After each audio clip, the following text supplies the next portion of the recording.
So yun, okay. KGX, kamusta kayong lahat? At i-check muna natin ngayon yung value ni BTC bago tayo pumunta sa mga main topics natin, no?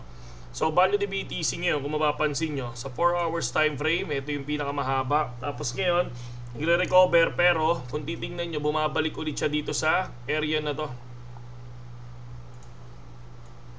Yan. Diyan sa area na yan, no? Possible, pag nagkaroon ng isang candle ulit dito, tapos isang candle dito or 8 hours, if ever na nandito yung red, no? Nandito yung pinaka yan. Pinaka red, no? Red candle, possible bumalik dito yan sa area na yan, no? Kung titingnan niyo naman liquidation heat map, kinukuha niya talaga yung high leverage. Nasaan ba yung mga high leverage? Nandito sa ilalim, tapos nandito sa taas.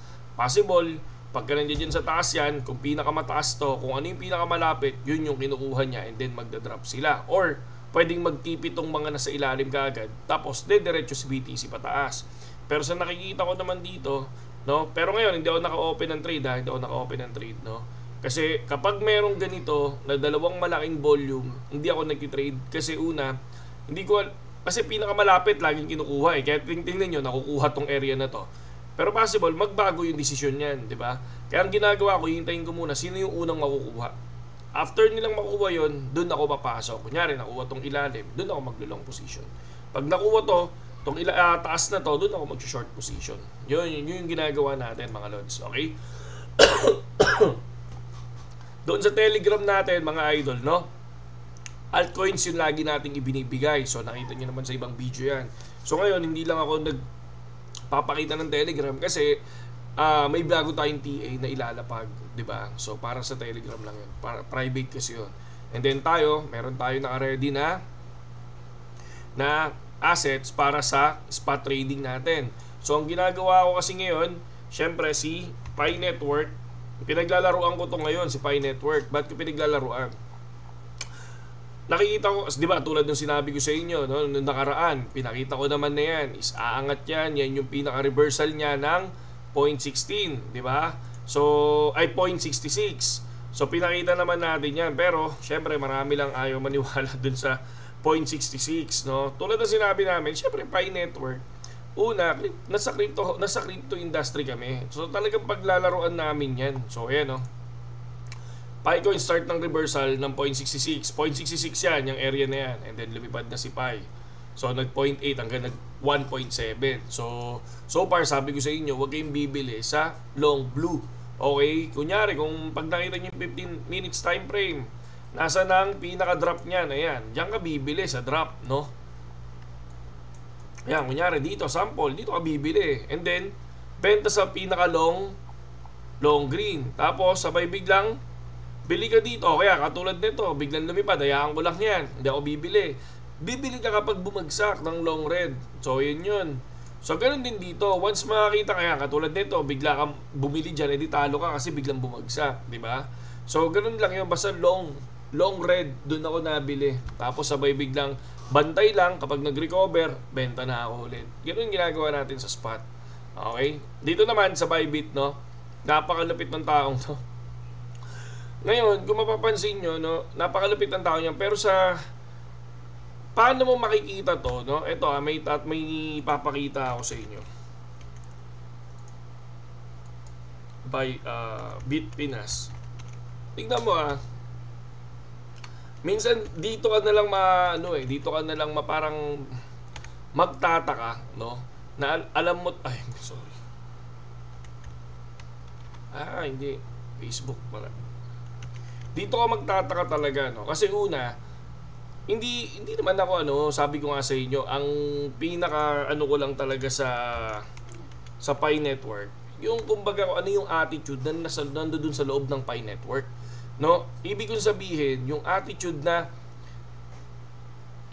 ayaw nilang makinig sa opinion ng iba, 'di ba? Kumbaga parang ang nangyayari, sarado yung isip nila, tapos ang gagawin kapag merong nag-content na ganito yung mangyayari sa Pi Network, nagagalit sila, 'di ba?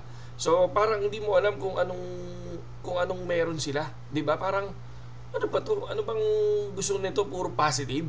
'Di ba? Yun ba yung kailangan natin sa crypto? Puro positive? Hindi mo kailangan ng puro positive sa crypto dahil walang 100% sa crypto. 'Di ba? So ngayon ito, pioneers, no, discussing suggest Bybit hack is karma for calling Pi a scam. No, kumbaga kung titingnan mo, no, yung word na karma na yan, ngayon ko lang yan narinig pagdating sa crypto. No? Ngayon ko lang siya narinig kasi sa atin, kapag kunyari may nahack na ganon, ang iisipin kaagad natin, paano kaya magre-recover to? Ano kaya magiging strategy nito para makabangon? Ano kaya yung mangyayari dito? Kumbaga technical Technical pa rin yung iniisip natin kung paano siya makakabawi, 'di ba? Tulad ng sinabi natin, ano ba nangyari? Katulad ako nung nalaman ko na hack sila. Magkano ba na-hack dito? 1.4 billion. 1.4 billion. Sino yung last na na-hack na sobrang laki? Axie Infinity, 625 million. Okay, 625 million si Axie Infinity, tapos 1.4 billion si Bybit. Tapos ang nasabihin ng buong community dahil matatanda, dahil walang alam sa crypto, no, karma. Alam mo yun, pero tayo, yung mismong nasa loob na ng cryptocurrency, sino ba yung huling na na-hack? Axie Infinity. Ilan na na-hack? 625. Nabawi ba? Yun yung tanong kagad natin Nabawi ba? Yes, may nabawi. 30 million, alam ko nakabawi ng Binance. Tinulungan ng Axie Infinity dati, pero 30 million lang ang nabawi sa 625. Dito kaya, sa 1.4 billion, may nabawi na kaya? So, may ginagawang hakbang sila Ben Chow, yan May ginagawa silang hakbang. Sabi niya, at this point, it's really not about Bybit or any entity. Sabi niya, it's about general approach toward hackers as an industry. Pero, ako naman, syempre may ginagawa silang hakbang. Yan, nakikita ko na yan, natututo na ako dyan. Tapos nilag ko na itong mismong hack ni Bybit. Ngayon, dahil na-hack si Bybit, di ba nag-drop yung market? Pero kung mapapansin mo ngayon, ang Ethereum is lumilipad, Lumilipad ang Ethereum, magkasalungat sila ngayon ng lipad ni BTC. Tingnan niyo yung kay BTC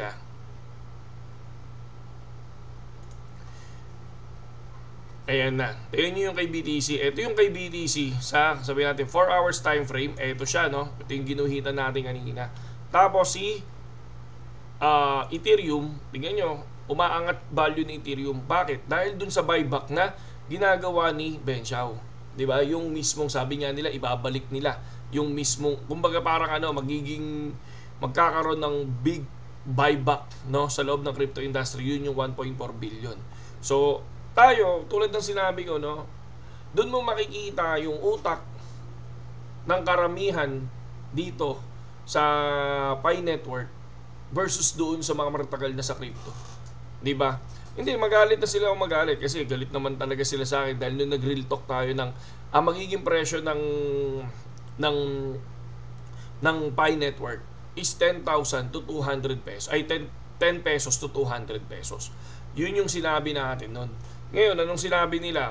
Nagalit sila kasi ang gusto nila 4,000. Hindi nga nila alam di ba? Hindi nga nila alam, kunyari, Pi Network. Tingnan nyo lang to PHP. Yan. Gusto nila 4,000. Tingnan mo. 88 pesos ngayon. Para mag 4,000 yan, ilan yan? Ilan to? Ilan ang supply? Ito, supply. Ito yung supply niya. So, para kunyari magkaroon ka ng 4,000 pesos, gusto mo maging 4,000 pesos yan, kailangan mo ng times 4,000 mo to. Para makuha mo yung market cap na magkano? 30 trillion, 35 trillion ba? 35 trillion. So, ganun dapat ang market cap niyan. Hindi ito lang. Hindi yan. Hindi 800 million. Ang kailangan mo, times pa nito? Times 30 to times 40 ng market cap. Ito mismong itong pera mo. Yan. Basta times 40, yung market cap mo, nasa 35 trillion. Parang ganyan. Yan yung pinakamataas dyan. Ngayon, ito pa yan. Habang nagmimina ka, ito yung max supply. Ayan yung max supply mo. Para makuha mo yung sinasabi mo na 314,000 US dollar, paano kapag nag-100 million yan? Diba? Paano pag nag-100 million yan? Magkano yung kailangan mo? Parang, ito yung reference. XRP to PHP. Oh, magkano ang XRP ngayon? 149. Ito yung supply niya, parehas kayo ni Pi. O paano na lang pag nag 99 million yan? Yung yung nag 99 billion na kayo, yung supply nyo. O, dapat ito kayo. Dapat ayan, no? Dapat yan ang market cap nyo, no? Para makuha nyo yung presyong 149. Diba? So, wala lang. Ako, ano lang, nahihiwagaan lang talaga ako kung anong meron ng, ang Pi Network. No? Tingnan mo sila, ang nila, ang utak nila karma. Tayo, ang utak natin, lag natin to. Anong mangyayari? Anong gagawin ni Bybit dito? Diba? Tingnan natin kung paano niya to re-resultahin. Tapos, ang gagawin natin, ilalag natin to. Check natin to kung paano nila mariresolve. Tapos, ito yung magiging isang reference natin. Once na hack yung isang platform na malalaking platform, kunyari Binance na hack, ganito yung possible na gawin yan. Tapos pwede tayo mag-buy doon sa pinakailalaglag niyan and then lilipad dyan kung lilipad si Ethereum. Kasi marami ng haka-haka na Ethereum ang next ng lilipad. No? Ayan siya. 2828. Okay? So for me, sabi nga nila, mababa pa ba yan KGX? Yes. Ako naniniwala kasi ako, napapalo ang Ethereum pag na-break niya to Pag na-break niya tong 3,400, pag na-break niya yan, kaya pang kunin to, tong itaas na to, na 4,000. Kaya pang, ako for me possible na kunin yan, yung 4,000 ulit. Yun lang, AGX, saludo sa inyong lahat, sa mga gustong pumasok sa Telegram at sumabay sa trading sa akin, no? Nandiyan dyan yung link natin sa comments, sa description. Okay? Saludo.